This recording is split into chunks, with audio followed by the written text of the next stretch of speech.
Les médecins de la province de la Lomami optent pour la radicalisation de la grève décrétée depuis le 12 juillet dernier avec un service minimum à l'issue d'une assemblée générale tenue le 18 juillet par visioconférence. Ces professionnels de la santé ont pris 3 grandes décisions, notamment la radicalisation de la grève et l'élaboration par le gouvernement d'un chronogramme avec des dates précises pour la réalisation des solutions, des conditions posées avant la reprise effective de leurs activités.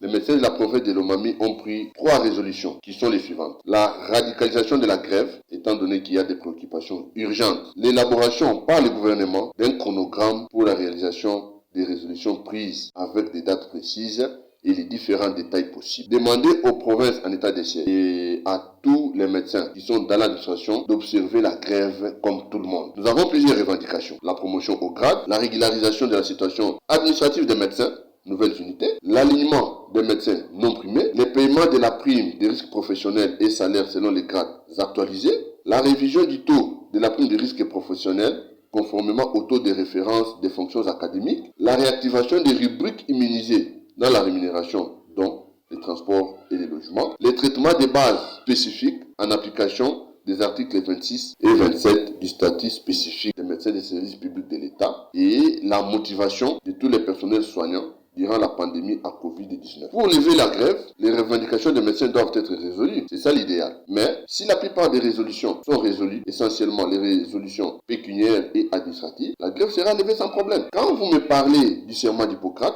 moi aussi, je vais vous parler du testament d'Hippocrate. Dans ce testament, il est dit clairement, entre autres, que les médecins doivent avoir un embonpoint. Comment est-ce que les médecins auront un embonpoint s'ils ne mangent pas bien, s'il n'est pas bien payé? Même s'il faut parler du serment d'Hippocrate, ce serment est prêté par les médecins seul et non par sa famille. La femme du médecin et ses enfants n'ont pas prêté le serment d'Hippocrate. Où a-t-on jeté la noblesse de la médecine? Pendant l'état d'urgence sanitaire, vous rappellerez, tous les autres fonctionnaires de l'État se sont reposés à la maison tout en recevant leur rémunération sans travailler. Les médecins, avec son collaborateur infirmier, étaient seuls au front et continuent à être au front contre Covid-19 jusqu'à ce jour. À ce jour, la province de Lomami a plus de 200 médecins qui ne touchent ni salaire ni prime. On ne peut même pas parler de la prime de brousse alors qu'elle est prévue dans les statuts spécifiques des médecins des services publics de l'État. Certains médecins reçoivent moins de 20 000 francs congolais comme prime locale. Alors comment est-ce qu'ils vont